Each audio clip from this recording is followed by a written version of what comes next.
Welcome to JDT, the podcast where we spill the tea about everything that's going on within Team Haskayne and JDC West. My name is Mason Wolf. I am Team Haskayne's VP of Marketing. And on our second ever JDT podcast episode, we are joined by Team Haskayne's lovely godparents, Faraz and Anisha. Yay! It's so great to have you here with us today. Tell us, how has it been godparenting for, I guess, a couple of months now, right? It's been definitely a journey. We've had a really good time with four of us actually. Like walking into this, I was a little nervous. I'm like, how we're gonna connect, but I think we're very. Let me translate. What that means is that Anisha thought she was gonna hate me. So, but no, it's been good. It's been good. I didn't mean that. I just was like, I didn't know. Like I barely knew him. I knew Megan Yalley from before, so I was a bit like, oh okay. But the first time we met, I think it was just like, okay, yeah, we definitely will vibe very well. So it's been very On the first day, you thought you would vibe, or you weren't sure? No, we did. He literally complimented. He's like, Anisha, you're so funny. And I was like, good. Yes, we're gonna match. You had some misconceptions about him before then? Definitely. Yeah, that's a common theme. I don't know why people have these misconceptions, but I don't know who spread it.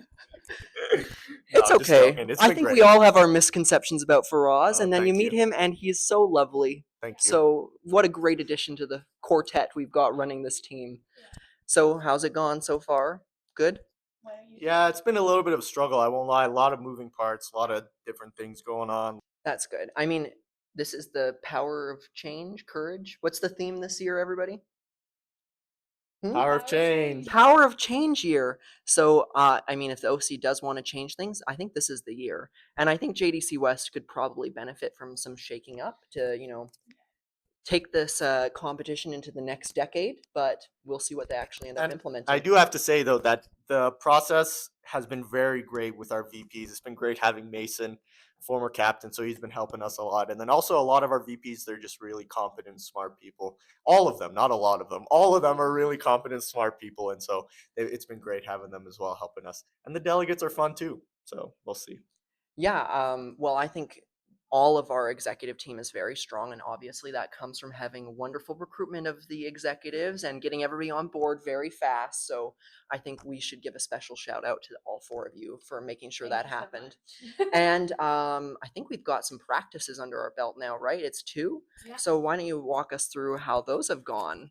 I think we were expecting kind of not like a great first practice, but we were surprisingly happy with the way it went. All of their decks were so good for being their first presentation. Like that was not my first deck when I started JDC for sure. So we were very, very impressed, and they're all very driven delegates, which is a very nice thing to have. They're willing to come in extra early. I know we started way before we normally do, so very dedicated. They came in, and even the people that are traveling right now, they're doing Zoom practices, which is saying huge things about them. So we're very, very proud of our delegates for sure. That's great to hear. Yeah. Anything you want to add for us? It's been fun. We've taken like a weird approach where like we did kind of just one normal business case, and then we did actually an ethics case. So that was actually really fun. It was cool seeing people defend their arguments. And, the whole point of a case, or everyone always says, is like, there's no right or wrong answer. But a lot of times it feels like sometimes in a business case, there is a right or wrong answer. Whereas like in an ethics case, you can argue so many ways. And so that was really fun seeing. That was creative. I liked it. Yeah, I think that's a great idea to do an ethics case. I think, the teams have to justify what they're pitching, and that is just such a huge component of JDC West, especially with that 3-hour resolution time. So I'm very happy to hear it's gone well. We'll come back to delegates and their practices, I'm sure. But I'm going to imagine that this podcast is getting exposed to a bit more than just the JDC sphere. I'd like you to explain what the role of godparent is, because I've heard in the past godparents say when they explain what they're doing at their office, for example, it's different. Godparent is kind of a unique term. So tell us what a godparent does and what you've done with the roles. I think we're honestly just here to support the captains and the delegates. I think mostly it's coming from a place of we're here to help them. And that, like, I know our captains already have a little bit of consulting experience, but we're just bringing in some more perspectives. Maybe he has something else to say from the looks of it. But like for when I was thinking about godparent, I was truly coming from a place of been on the OC. I really saw a different side of the competition and how we can use that to win for Team Haskayne. So that's kind of what was my reason was for coming back. Also, I feel like JDC to consulting, the pipeline is very strong. So giving back is always a huge thing. So I just wanted to come back and support the next generation of consultants. Ooh. Yeah. Yeah, I have no consulting experience, nor do I ever want to have any consulting experience, to be honest.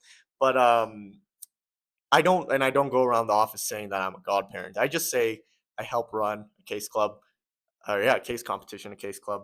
Um, yeah, I don't know. I think Anisha hit the nail on the head. I don't think. I think we're just here, honestly, just to support. There's not much else really.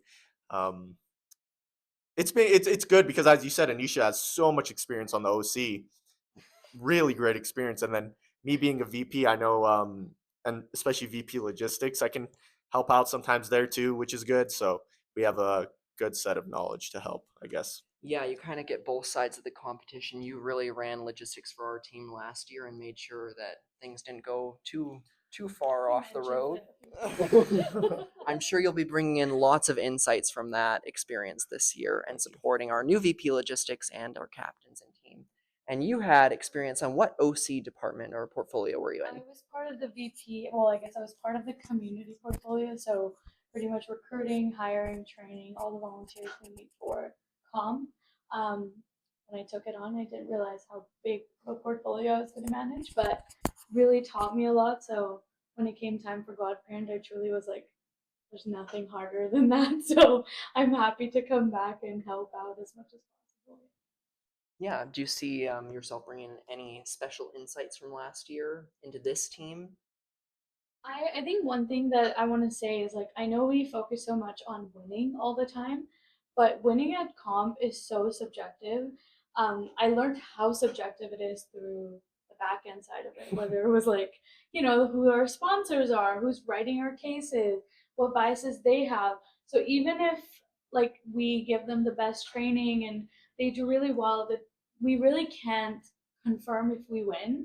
But I feel like the approach for winning shouldn't always be like, we're going in to win. It's more of what you learn along the way because I know Yali is not going to agree with me on this, but I truly do think it is because the most people that have been successful through JDC are the ones that didn't necessarily win at comp, but they got the most out of experience. Now, I'm not saying we don't want to win. We definitely want to win. Delegates, watch out. But I think it's more of like focusing on the journey because you really can't control how you win. I'm saying this from experience. I have trauma from comp. When I was a marketing delegate, we had done so many cases. We were doing so good. But during comp, we got a horse therapy case. It's not therapy. Whatever it is. What is it called? Oh, I don't even remember. Yeah, but I knew we weren't supposed to call it horse therapy. Yeah. Oh yeah, that was the preface. And we Yeah. were like, we had no idea about this idea. There was no way we could have prepared for it. So you kind of just do with that what you will. It's not the best feeling in the moment.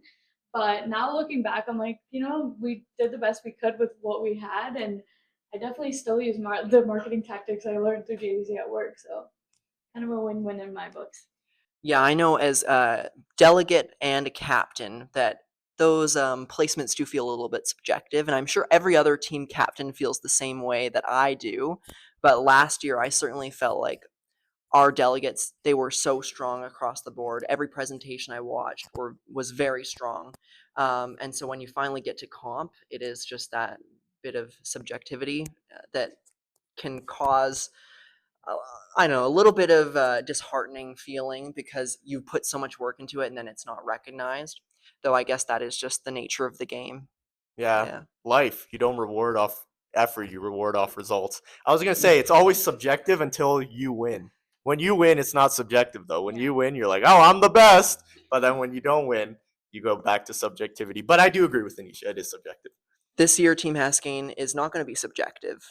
It's going to be placements all around. We're going to be objective. You better bring it. So Check your green mics. Check your green mics. Okay. So we had our first team social last Friday. We got to see the team together. It wasn't everybody. We just had our academics, and we had about half of our academics team there. What did you think of the first time seeing the whole group together? I thought it was a lot of fun, and they seem very, very outgoing. You know, it's always difficult with stuff like this. Like, you want people to go in there with a good attitude and have fun, and but but it sometimes goes the opposite way where everyone thinks they're cooler than the games and they don't want to participate. But that was not the case at all. What we had, everyone was really into it, willing to participate, and putting a good effort into the game. So I know I don't always, like, I'm not the best at that. Sometimes I can be a little like with the cheers, I don't want to participate and so on and so forth. But it was nice to see our delegates were not like that, so it was good. That's good. No, I definitely agree. I think for first event we had pretty good attendance. I would say like most of the teams were there. I think there were only a handful that didn't show up, and they were very very into the games. And shout out Lucas for organizing that because I know it was a lot to do on top of his internship. So that's when we're really really happy with the VPs we brought in. Everybody's super proactive so far. So let me know later. But yeah. Well, I think I'm going to change the topic a little bit and maybe get a little bit deeper, and then we can spill some tea later. But first, I just want to get your perspectives on some things. Let's go deep. In your mind, what separates a great case team from just a good case team? What makes those certain teams stand above the rest? And I have my theories on why they did better, but what do you think separates the great from the good? Well, I want to hear your theories. I want to hear what you think. Okay, well, I'll try But, not like- to be too leading, but I think the main thing that separates a great case team from a good case team is the ability to take feedback and actually implement it. So we had a lot of teams that got the same feedback every single week, and it became very painful as a captain. But there were some teams that, you gave them feedback once and it was like problem solved for the rest of the year. I think that probably comes mainly from like an open mind, a willingness to learn, and some people are just a little bit more stuck in their ways. That's my theory on it. I wonder if you have a differing perspective. Anisha, do you have any thoughts? I don't know. I have to think about this. It's a good question. I think I agree with you where it's like feedback comes like in as a very big aspect of it, but I also think it's coming from a place of having people from different perspectives on the team. Because for example, the first or the second case we did, it was about a business ethics case, and there are only so many ways you can go about it. And many of the teams when we were like starting off were kind of coming up with the first option, right?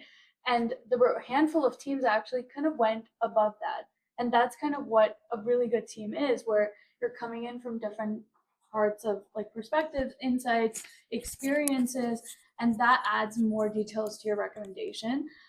So we have tried doing that for our teams where it's not necessarily just like one concentration throughout. So hopefully that kind of helps. But I do think feedback is a huge part of it because taking harsh feedback is literally part of the development within JDC. As harsh as that sounds, it's the reality. You will have cases where you are going to do terribly, and they're meant to do that. They're meant to kind of shake you up, but the way you approach them is kind of what separates, I think, a really good team from. No, I agree. I think I've been thinking about this a lot. Like, what makes someone competent? When you look at someone, you automatically, some people are just like charismatic, competent. You think they're smart, so on and so forth. And I honestly just think presentation skills and just verbal ability to communicate your thoughts are so important. And not even just in case teams. I think just, I don't want to say in life, but in life, it's just like you can have the best idea, but if you just don't know how to speak properly, coherently, concisely, you're just gonna get you're gonna get lost in the dust. And like a lot of times, and also and I don't blame judges when you're there for what 9 hours a day. Like how much content can you actually listen to? Whereas if someone goes up there and they're good looking, they're charismatic, they're funny, so on and so forth, you're just naturally going to be more inclined. Which is why I never did really good at case competitions. But if you're naturally charismatic, so on and so forth, I think just judges are naturally going to be drawn to you, and then your unconscious biases as a judge kicks in, and then your scores will get inflated. I think presentation skills are a big one. We have very good speakers this year. Like we have very, very strong speakers. from day one, which we were all very like happy about. Was like first presentations are always the most like you're really nervous and you're gonna take some time, but all of them were really confident, and I feel like it's a really good thing to have because content and the way we think can definitely be developed, but those skills take the longest to develop. So we're very happy about that. The presentation skills are what we were drilling in all year. It was just the same thing. Smile, nod along. It's like the most basic presentation requirements you can possibly come up with, but until you nail it, it just takes you right out of it. They could present great content, but if they're not selling it or just pitching in a way that's interesting, for lack of a better word, you're just taken right out of it. And like you said, sitting through presentation after presentation after presentation can get really dull. Especially last year, we didn't read cases beforehand. We let our coaches deal with that, and we just focused on presentation feedback, like presentation style. But if you're not going into it with a little bit of awareness of the case, if they're not presenting well, you notice right away. So And you don't read the case. I'm just being honest. A lot of time, judges don't read the case either. Like you'll be there, and they'll be like, "Can I have a copy of the case?" And they'll be reading it like 10 minutes before the presentation goes. And like that's no way to actually judge content on a case. Maybe they're experts enough that they can argue that they only need 10 minutes. I would argue probably you need more than 10 minutes to actually digest the case. But so it's not just you. Like judges will read it day of for in 5 minutes. or put it into ChatGPT and say, "Give me this summary of this, please," and then that's all that you get. Well, I did see some judges at comp last year with ChatGPT open on their Yeah, computers, me too. and I'll say that one piece of advice we gave to all of our teams was don't use chat because it's going to come up with something that's pretty generic. Like you can use it to assist you, and obviously you follow whatever guidelines the OC is going to put out to regulate AI, but chat is just going to give you very generic answers. So if the judges are using that, are we getting feedback or judging based on like the most generic result that you're going to get? Look, but I also to play devil's advocate. I think it's easy to blame judges. Like you have to know this going in, and you have to play the game. Like I used to think, like, oh, you 3 out of the 4 judges, you nailed it. They loved three of them out of the 4 loved it. One of them bombed you, and it's so unfair not to place. But honestly, like that's part of the game. Your job is to make all 4 of those judges like you. And if you fail at one of them, you deserve to lose because you should know that you have to make all 4 of them like you. I agree with you. I agree with you. You're passionate, sorry. I agree with you. But as someone that had one judge tank their scorecard, it did hurt to see really positive feedback and then one not so positive. But that's part of it. Like you have to be able to find a middle ground where everyone likes you, and to a certain degree. Yes, I agree. I think one thing that we haven't discussed yet, but I'm pretty open to it, is helping with analysis, because a lot, it's not recommendation. I agree with you because I feel like if you use ChatGPT or any AI for recommendation, it's going to come up with the most generic one. But I think a lot of the teams have a really hard time getting analysis through, like really good analysis. And I think a stepping stone can definitely be AI. I don't necessarily know if the OC is going to allow AI this year. I'm not like every year they change a little bit, so I'm not too sure yet. But I think definitely that I think that was the one thing we all kind of focused on in the first few sessions or practices was analysis, where I was like, you can definitely add more content and more actual value to the case this way instead of just being like, this is the case, this is what we worked on. So if they need a little help, I think AI is a great idea. Yeah, AI is a very helpful tool, and in the real world, you're going to use AI. I use AI at my job all day long, all day. But within a competition that's trying to replicate the real world a little bit, that I think using AI is definitely something that should be implemented. And I think every year the OC will get a little bit better at how they want to regulate it. I know last year there was lots of conversations with our VP academics on the OC, and the rules did change throughout the season. So I think we just got to be ready for whatever can possibly come up. Okay, you've had 2 practices under the belt now. Based off of that, or based off of your whole case experience, what's one piece of advice you're going to give to the team going forward? For example, one piece of advice that I wish I could have told the delegates was to just always be willing to lean into whatever they could possibly do. Involved more than just the academics portion, to be involved with the community of JDC West. And that is something that I would offer the future delegates as an advice from me. I think, and again, this might be a bit different for finance and accounting, but always bringing in a personal touch for any of like B-Strap, BT, any like for I always think of it from a place of even for NT when you're using a product, you have a user story, you have a user persona, their whole journey to why they're using the product, right? So qualitative connections are a huge, huge important part that I think they should all focus on is because I feel like if you have a personal touch to your presentation, it immediately hooks the judge's attention. Because if you think about it, you have the same case being presented 8, 9 times, and there has to be something that they remember specifically about that one team, and we hope that's Team Haskayne. So any like a personal touch can be anything from like using a similar product or bringing in like for marketing. I remember we always used to bring in like stories of Jason's grandma. So so anything that works, but something to really hook the audience. So that's something that I would say. My grandmother did make a fair number of appearances when I was a marketing delegate, so I can say that stories are a great way to connect with the audience. For me, I would say get good at productive conflict. I think Oh, sometimes that's a great, That's a great great one. response. I Yeah. think sometimes people are just too afraid to like not have people like them.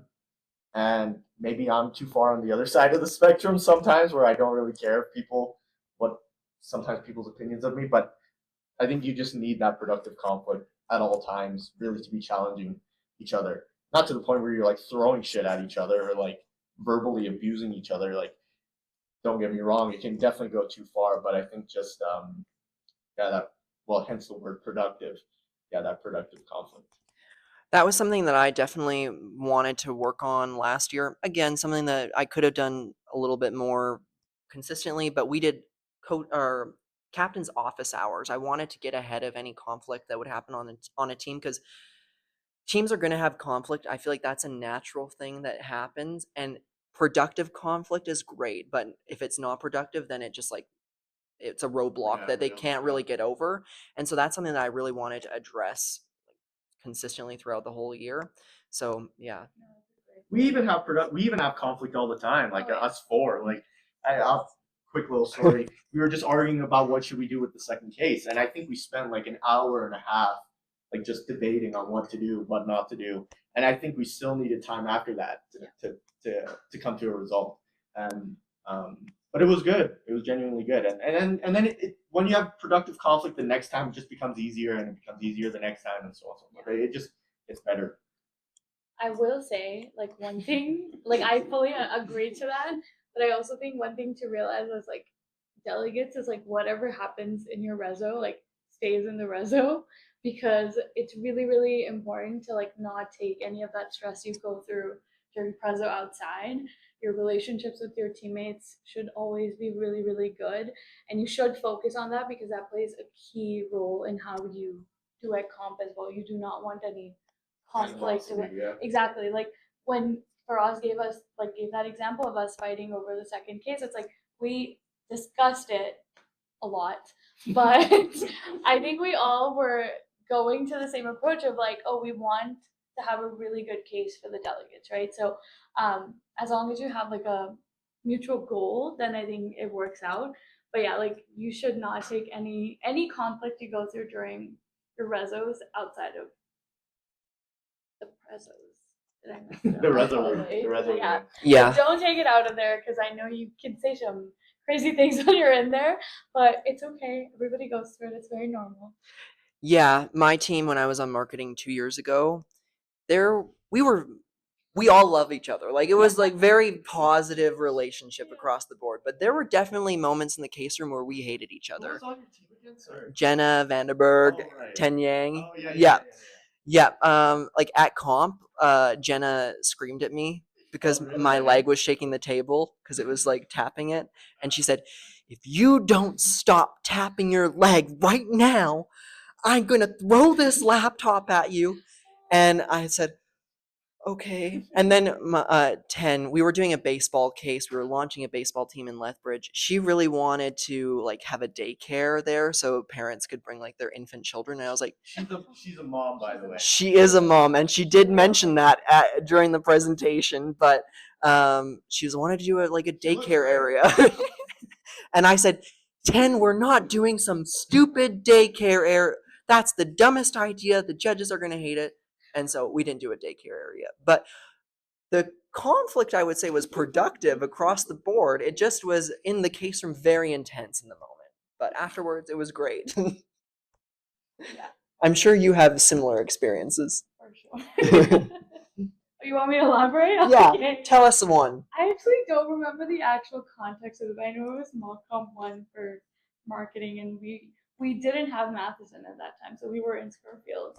And I remember yelling at Iris about some financial, and like you know how in Scorefield you see all of the rooms, so everybody turned around to look at me, and I was like, might have been a little too loud. Like, so everybody was like, "Oh yeah, marketing is really going through it. Like they're fighting a lot." But it was just like a comment about Yeah. the financials. But we're very close. I actually just hung out with her like 2 days ago. So yeah.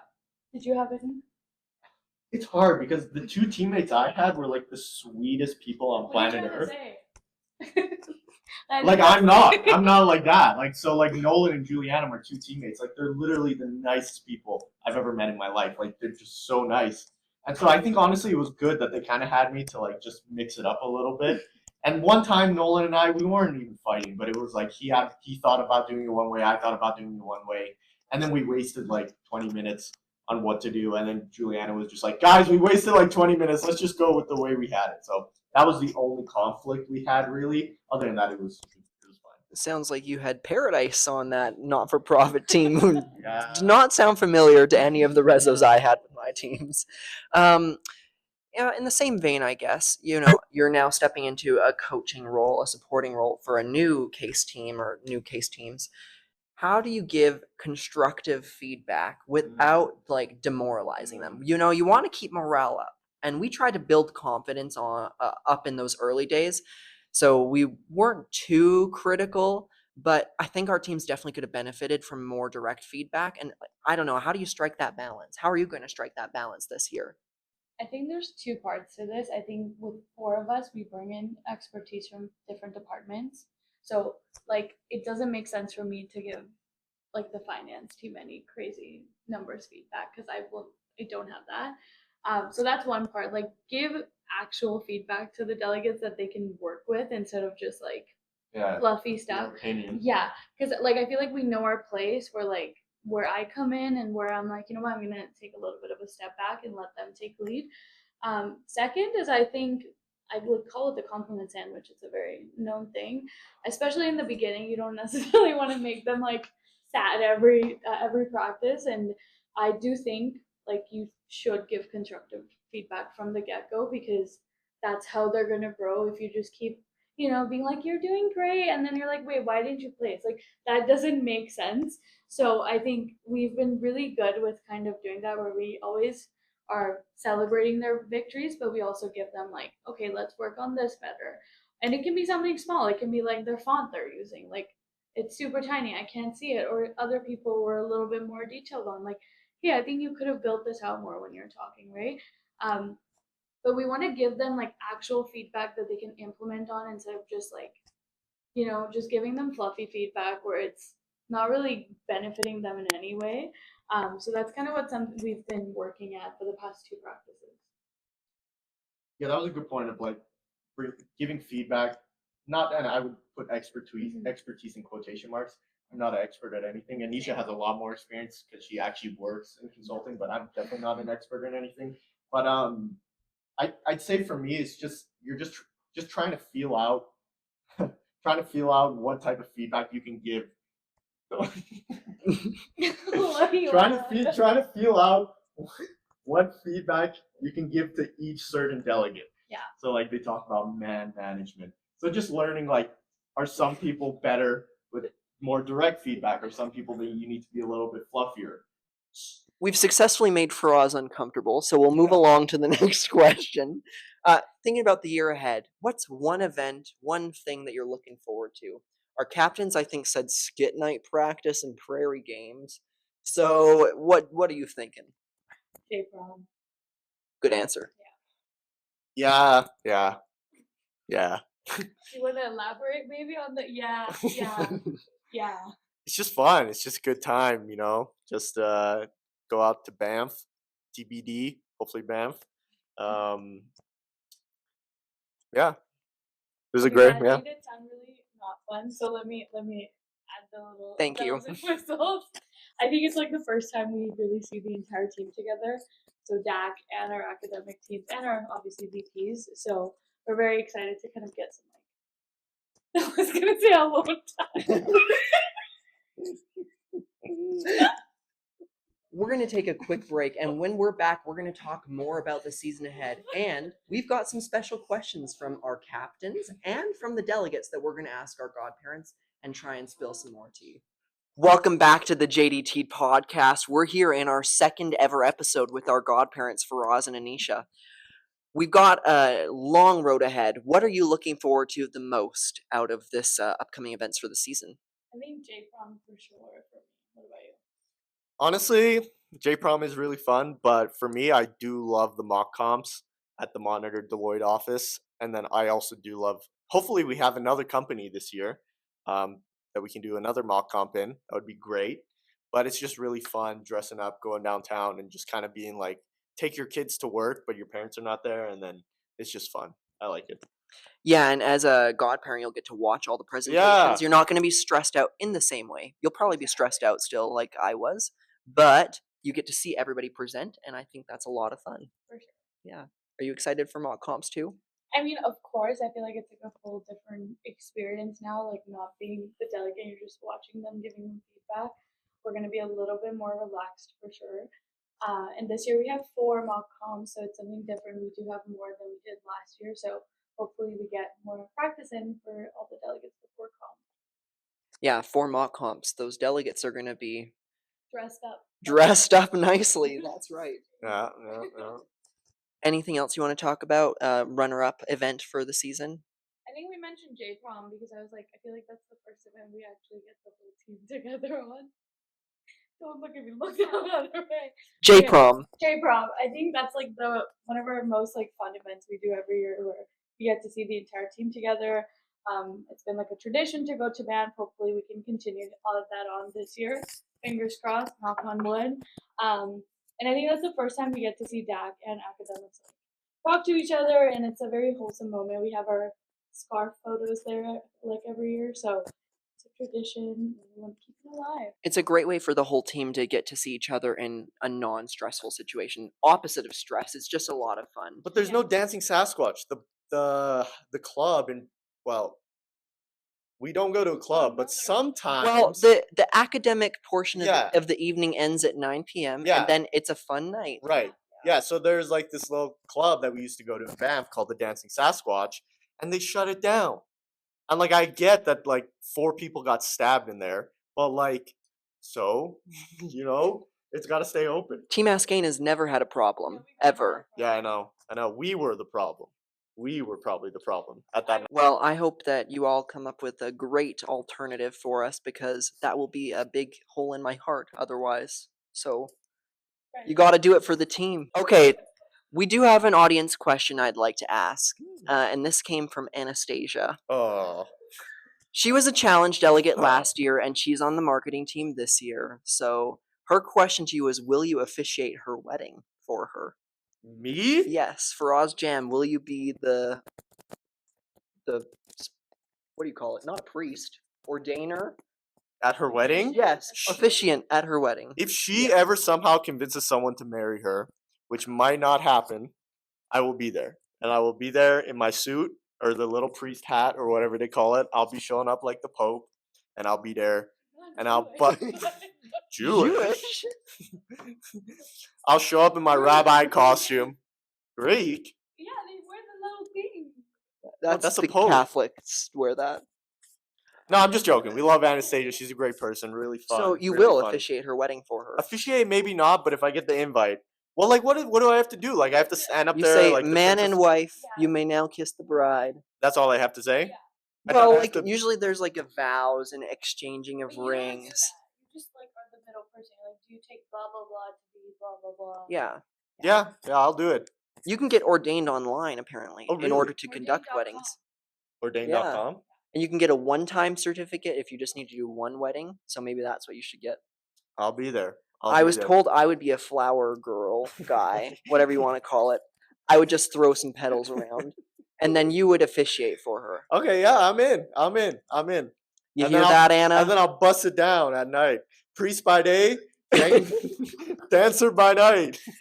You hear that, Anna? You've got yourself an ordainer, officiant for your wedding. So get excited for that. We have some more audience questions that we'd love to ask our godparents, and I'm going to put the pressure on you to answer truthfully. And to make it fair, I'll also answer, but I'm going to make you guys answer first. Does that sound all right? Yes, sir. Okay, first question. What is your biggest petty fear? Petty fear. Yeah. Petty fear. If it's easier, what's your biggest fear? You don't go too Pigeons. emotional maybe. Okay, pigeons. I think that's a perfect answer. My biggest petty fear. I'm not petty. That's Ooh, this is Well, a good why one. pigeons? so like random. Like they can like fly. I'm terrified of pigeons. When I was like maybe 5 or so, I had one like come into my room, and it was very traumatizing. They were changing the window thing, like the net, and it was in, and I was traumatized after that. I've never had a pigeon come in my room. That being said, my biggest petty fear would definitely be, when you like just kind of like don't like people that much. My petty fear is that they're gonna be more successful than me. Oh. Ooh, I like that one a lot. I think I have the exact same fear. Hell yeah. It might just be because I have a crippling problem with comparison, but we'll get past that one day. Ignore that. Don't worry. If you had to give a motivational speech but could only quote movies, which movie would you pick? Ooh. This is a good question. I don't know if I have a great answer right off the I top might of my need tongue. phone for this. Don't remember. What's your favorite movie that like made you feel motivated? Okay, yeah, I got one. You got Yeah. one? When I was 12, Batman: The Dark Knight, that got me going. So if I had to give a motivational speech to myself at 12 years old, or just now, I'd probably go with that. Good answer. Yeah. Mine's from The Help, like the movie The Help. Oh yeah.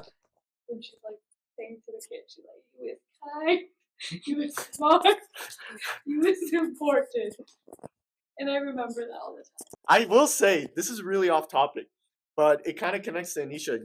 Who's the very big singer? What's her name? That like got everyone made everyone What do you mean by big? like big popular. Taylor Swift. No, like everyone made fun of her. Lizzo. Oh no. No, but she has a song. I don't know what it's called, but it's like "You're Special" or something like this. And I Do you want to sing it for us? It's like if nobody told you today, you're special. We'll find it after. But I'll put it over this Yes. right here. So you we're vibing to it. Like, yes, we have to dance to it. Okay. They play that at my gym, and I would never listen to Lizzo. But when I listen to that song, I'm like, I'm special. Aw. Aw. You are special for us. Oh, what the hell? Not like that. Yeah, he's right. What about you, Nisha? Any movie? I just said it. Oh, it was The Help. Wait, what about you? Oh, I don't know. I feel like I'm just gonna go with like my favorite movie. I don't know if there's necessarily like good motivational quotes, but I really like Interstellar. Ooh, that's a good one. So Like when might be off topic, but that's my favorite movie. Period. Like when he finds out he can't see his family again, and like yeah. the guy lied to him, and like there's like, oh, you haven't watched it? Oh, sorry. Spoiler alert. You haven't seen Interstellar? No, I have. We just Oh. added to the movie list. Yeah. Yeah. True. Good movie. Yeah, not necessarily motivational, but The it's songs? great. Yeah, oh, I have it's on my studying playlist. That's motivational. That and the Succession soundtrack on my study playlist gets me feeling businessy. Have you tried the Ratatouille playlist?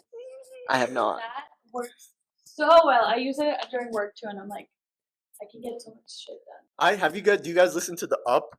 The Up, banana. I listen to that when I study. Okay. That's a really good I one. don't know how we got there, but I'm sorry. I just took us. Married Life. Who? That's Who's the married? name. That's the name of the Up song. Married Oh. Life. Married Life is the name of the song that Faraz was But we just won't talking be about. putting it in. We Get will be putting it copyright. in. We will be putting it in. Copyright. And you'll see us dancing again. We're going to start off with some rapid fire questions now. Which teammate overuses the word synergy? Now, maybe not from this year. Yelena Sermeno. Yeah. Give us some context. She keeps using synergy because of her little cup she has from last year. But why does she have the cup? Because she made up a whole role for herself last year that Yeah. nobody can take over, obviously. But yeah, I would say she. Yeah. What's the most unnecessary chart you've ever seen in a case? What the hell? Chart? Yeah. Like, it's like actually during our second practice, so many of them put that same screenshot from the case on the thing. Oh. We already saw that. We don't necessarily. Good Yeah, answer. yeah. Good answer. Okay, last one. Who is most likely to argue with the judges during Q&A? As a delegate? Out of the four of Out you, of the four of us? delegates, whatever. Yeah, probably me. I think I agree with that. Yeah. We're back with some even more juicy rapid fire questions. First question, who's most likely to forget their lines during the final presentation? Anisha. I actually She forgot the chance. And she's been doing this for 5 years. Most overused buzzword in your decks? Transformation. Good answer. ESG so far. Good answer. Who secretly hates practicing but pretends they love it? Probably me. Probably him, yeah. Definitely for us. What's the worst slide you ever made? And you are welcome to describe it in only one sentence. I'm joking. I have an answer to this one. About me? No, for mine. The worst slide I ever made, it was a title slide, and it was maybe one of my third ever JDC practice, and it just said hello, except it didn't have the O, and it just said hell, and that was the only word. And so when we walked into the presentation room, it just said hell. And the best part about this case was it was for baby bottles, so it just said hell. Yeah. Who? Okay, this is the same question. Which teammate is the biggest perfectionist? Out of us two? Yeah, or out of all of you? Out of everyone? Yeah. Megan. Yeah, probably Meg. Meg? Yeah, probably Meg. I'm a little surprised by that, honestly. I would have said Yali is the biggest perfection, and I just mean that generally. I think she's one of the biggest perfectionists I know. But I'm happy to hear Megan can take the top there was title. this stupid Excel sheet and the formula wasn't working, and instead of just undoing it, she was like trying to make it work. No offense, but like it was like, just go back. It's okay. It's not a bad thing. Yeah, well, sorry. it is a little, but it's okay. Who submitted the best memes in the chat out of all of So far, I haven't mate, posted you. anything. Yeah. Oh, I'm like the only person that's posted. You Yeah. guys post more memes. Okay, I'll post I'm tonight. not that Okay. funny. Which teammate is secretly the drama? Oh, honestly, me. Secretly, probably me. Yeah. Not Secretly. What? I joke. No, secretly, probably me. Honestly, I would probably say me. He's But one of the girls. thank you. Who talks faster when they're nervous? Yali? Me? Anisha? I don't think so. Yali. For sure. Who's the snack supplier of the team? I feel like So far, it's been godparents. me. Godparents, that's So your far, job. so far it's been me. Oh, like okay. I thought we were talking about. No. Also, though, Yali does buy a lot of Uber Eats. Yeah. Honestly, we're all just kind of like big backs. Step back.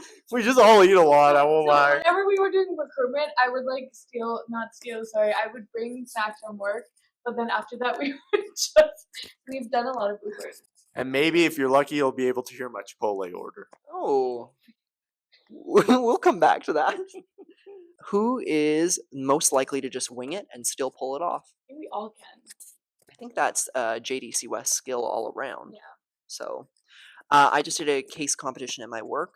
We did it in one day. He won the case Well, competition. I at was his gonna work. get to that. Thank you. And I put in no effort, frankly, no effort at all. That's And we our won. energy. And we won. He's just so not good, ladies and gentlemen. Did he I mention he's winged it. single? Yeah. You're welcome to contact Megan Kennedy, Captain Team Haskayne, if you would like to get through her to me. Feel free. I'm interested. I've got a really juicy one. Okay, let's go. Which teammate would 100% flirt with the client in a real project? Oh, I feel like it would be Faraz, personally. me? No. Mainly because I just feel like he would just do it. I feel like, yeah, I'd probably be the most likely to, but like I don't think I have good flirting skills. What the hell? Remember the girl that came up and you were like, what was she doing? Who? Yeah, but you are. The girl that came up? Is Faraz the Rizzler of this year's Team No, Haskayne? no, He no. might be. No. As a godparent, though, no. it's not a great look, but someone's got to do it. Someone's got to do it. Someone's got to do it. Okay, that's the end of the rapid fire questions. Is there any questions you want to ask? What is it like having to deal with Yelena and Megan? You go first. Okay, they're both, first of all, very hardworking, really great people. So I have to preface it with that. But Yali sometimes will just go MIA, like, and then she'll respawn out of nowhere and text you like 90 messages in a row and be like, "Guys, we have a problem. No. Oh no. And then yeah, it's like 2:30 in the morning. You're just like, what the hell? And then you'll reply 4 days radio silence. Guys, I was at IBM. I had to buy handkerchiefs. Blah blah blah blah blah. Whatever she has to do. Well, I'll just say this. There was a social media post that went up by accident because I was learning how to use a new social media platform. And Yali called me rapid fire while I was at the office and then proceeded to text me about 8 times. And then I was like, oh my gosh, I'm so sorry. Deleted. Within like maybe 5 minutes, it was gone. Not many people saw it either. And I found out later that she was like mad at me. She said, why'd you go behind my back? I can't believe you did that.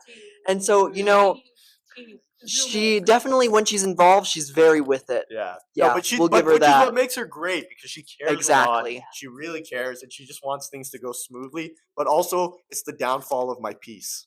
Can you believe? I will say sometimes I feel out of it because I feel like they both are still in school. He's still in school too. So sometimes I'm just like they have the student lifestyle, man. I'm not. That's true. So like that, I think there was one point where we had a meeting at 11, and Yali was like, Yali and I both were like, it was like, yeah, let's meet at 11. I'm like, PM, and we met up at 11 PM, and I was just like, Yeah, that's I'm true. I'm not.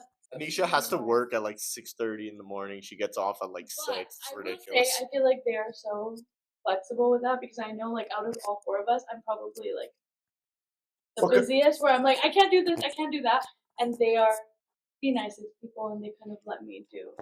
Can you believe that Yelena Sermeno she wasn't going to do captaincy? She needed convincing, actually. She was on the fence. And I said, Yali, this is your calling. You have to do it. You'd be dumb not to do it. And now she's here. Yep. Now she's here. One is a little overly excited at times. The other one is super chill. So it's like a good balance, I think. That sounds Honestly, like a great balance. They work really well together with each other too, where it's like sometimes me and Faraz don't have to step in; they can just like figure it out on their own, which is very, very nice. So, good job, ladies. Good job, captains. Megan is like on top of it. Okay, like anytime. So I always. No, I'm not saying Yali isn't, but it's so funny because I'm like, I need everything in my calendar.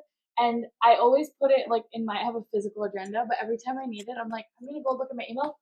I have all the practices laid out in like. I help too. I help with that too, to be honest. Faraz helps too. But I always am like Megan is like on top of it with like rescheduling and all of that, and I feel like She's good. we all kind of take our own parts about. I will say, just to be in all fairness, because we just kind of like ragged on Yali for the whole time. I think, and this goes for both of them, but especially Meg, she has to voice her opinions more. I think she's not doing only herself a disservice, but she's also doing us a disservice. And even though this might seem like a backhanded compliment because people are like, you have great ideas, you need to speak up more. No, this is actually kind of an insult where it's like, you need to talk. You need to actually voice your opinions. If you don't, you're not only letting yourself down, but you're letting us down. So you got to voice your opinions. You got to get out there and you got to say stuff. But yeah. Mic drop it right now. Love it. Love it. Don't get the mic wet. Yeah, not much. Heads up, everyone. August 15th, DAC recruitment is officially opening. Ooh, this is exciting. We have our academic team recruited. That's 30. However, a full JDC West team is 46, right? Then we're missing 16 possible delegates. We have space for 8 athletics, 4 challengers, and 4 debate people.